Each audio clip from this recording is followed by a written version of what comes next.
3 pescadores, uma manhã de redes vazias, e uma imagem de barro quebrada e sem cabeça que subiu da água escura do rio Paraíba do Sul em outubro de 1717. Primeiro veio o corpo. Depois, no mesmo ponto, a cabeça. E foi só recolherem aquela pequena figura mutilada de Nossa Senhora que o impossível aconteceu. As redes começaram a transbordar de peixes onde minutos antes não havia nenhum. Aquela imagem ganharia um nome simples, Aparecida, e 3 séculos depois ainda guarda um mistério que a fé do Brasil nunca deixou de contar.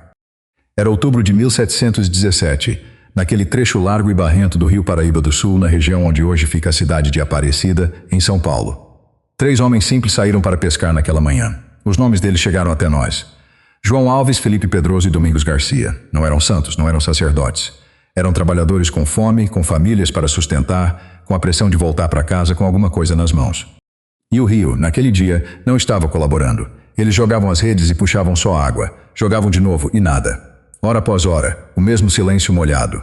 Qualquer um que já tenha trabalhado duro um dia inteiro sem ver resultado conhece esse peso. A sensação de que o esforço some no fundo e você fica olhando para as mãos vazias, perguntando por quê. Imagine a cena. O sol subindo, o calor apertando, e cada vez que a rede voltava leve era como uma pequena pancada no peito. Aqueles homens conheciam o rio, sabiam ler a correnteza, sabiam onde o peixe costumava estar. E mesmo com toda a experiência deles, naquela manhã a água parecia ter fechado as mãos. É um tipo de cansaço que vai além do corpo. É o cansaço de quem fez tudo certo e ainda assim voltou sem nada. Talvez você conheça esse cansaço melhor do que gostaria. Foi nessa manhã de fracasso que tudo mudou. Numa das jogadas de rede, em vez de peixe, eles puxaram para fora da água o corpo de uma imagem. Uma pequena figura de Nossa Senhora, feita de barro, escurecida pela água do rio e sem cabeça. Eles ficaram com aquele pedaço de imagem nas mãos, sem entender bem o que era. E então jogaram a rede mais uma vez, ali no mesmo ponto. Quando puxaram, veio a cabeça que faltava. O corpo e a cabeça da mesma imagem, separados pela correnteza, encontrados pelos mesmos homens, no mesmo trecho do rio. Pense só nisso por um instante, uma imagem quebrada, despedaçada, jogada nas profundezas, esquecida pelo tempo e pela água. E ainda assim, peça por peça ela volta à superfície. Primeiro o que parecia perdido para sempre. Depois exatamente aquilo que estava faltando. Não é difícil enxergar porque os corações daqueles pescadores começaram a bater diferente naquele momento. A imagem que eles seguraram era de Nossa Senhora da Conceição. Conta-se que estivera por muito tempo debaixo daquelas águas, e era isso que explicava a cor escura do barro, o desgaste, o aspecto de algo que o mundo já havia descartado. Reparem na ironia silenciosa dessa cena. Uma imagem da Mãe de Jesus, perdida na lama, virada de cabeça para baixo no fundo de um rio, longe de qualquer olhar humano. Pelos critérios do mundo, era lixo, barro inútil, coisa para deixar onde estava. Mas o céu não descarta o que o mundo joga fora. E é justamente aí que essa história deixa de ser apenas sobre um achado curioso e começa a falar diretamente com a sua vida.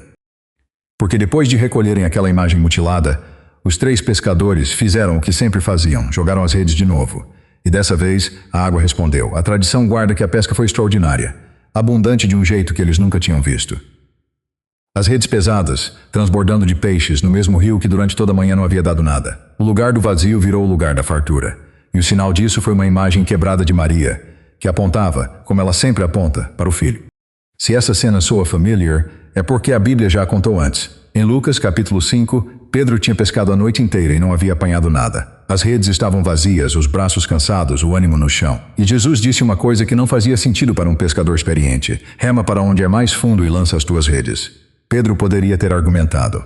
Já tinha tentado, já tinha falhado, já conhecia aquele lago melhor do que aquele carpinteiro. Mas ele obedeceu, e quando puxou a rede, ela vinha tão cheia que começava a se romper. 3 séculos depois, num rio do outro lado do mundo, 3 homens viveram o eco daquela mesma promessa. Onde havia só água escura, Deus encheu as mãos vazias. Se essa história está tocando alguma coisa dentro de você hoje, fica comigo só mais um instante, porque o melhor ainda está por vir. A notícia daquela pesca não ficou guardada. Felipe Pedroso levou a imagem para casa e passou a cuidar dela com carinho. Os vizinhos começaram a se reunir para rezar diante daquela pequena figura recolhida do rio. E aconteceu uma coisa que ninguém planejou, a devoção foi crescendo. De uma casa para uma família, de uma família para um povoado, de um povoado para uma região inteira. Pessoas simples ajoelhadas diante de uma imagem que um dia esteve quebrada e enterrada na lama do rio. Não havia campanha, não havia anúncio, não havia estratégia humana por trás disso. Era só o boca a boca de gente comum que tinha visto, ou ouvido falar, do que aconteceu naquela manhã no Paraíba do Sul. Cada pessoa que rezava contava para outra. Cada graça recebida virava testemunho, e o testemunho virava fé. Devagar como a água que vai abrindo caminho na pedra, aquela devoção foi se espalhando por estradas de terra, por capelas pequenas, por orações ditas baixinho à beira do fogão. Com o passar dos anos, aquela devoção não parou de crescer. O que começou nas mãos calejadas de 3 pescadores se tornou a fé de um país inteiro. A imagem ganhou o nome pelo qual o Brasil a conhece até hoje, Nossa Senhora Aparecida, aquela que apareceu. E muitos creem que, daquele primeiro dia de rede cheia em diante, as graças nunca deixaram de fluir. Famílias curadas de dores que pareciam sem saída. Corações endurecidos que voltaram a se abrir. Esperanças que o mundo já tinha enterrado, subindo de novo à superfície, exatamente como aquele barro escuro subiu da água. E aqui está a parte que eu não quero que você perca. Deus não escolheu uma imagem nova, polida, perfeita, para se tornar um dos maiores sinais de fé da história do Brasil. Ele escolheu uma imagem quebrada, sem cabeça, manchada pelo rio, descartada por todos. Porque é assim que o céu trabalha. O profeta Isaías ouviu essa promessa do próprio Deus. Quando passares pelas águas, eu estarei contigo, e quando atravessares os rios, eles não te submergirão. Não é que as águas profundas não existam, é que você nunca passa por elas sozinho. Talvez você esteja vivendo a sua manhã de redes vazias agora mesmo. Você trabalhou, você tentou, você jogou a rede tantas vezes que já perdeu a conta e puxou só água. Talvez você se sinta como aquela imagem no fundo do rio, quebrado por alguma coisa que você não escolheu, sem peças que pareciam importantes demais para perder, escondido na escuridão, longe dos olhos, certo de que ninguém vai te procurar ali embaixo. Mas eu quero que você ouça isto com o coração. O lugar mais escuro não é o fim da sua história, é exatamente onde a mão de Deus desce para te encontrar. Ele não desiste do que está quebrado. Ele recolhe o corpo e depois recolhe a cabeça que faltava e depois enche as redes que estavam vazias. No Salmo 34 está escrito que o Senhor está perto dos que têm o coração quebrantado e salva os de espírito abatido.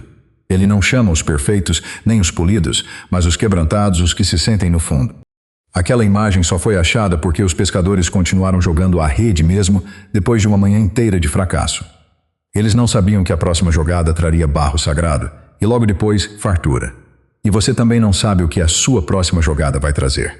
Talvez seja exatamente a graça que você parou de esperar. Talvez seja o recomeço que você jurou que nunca viria.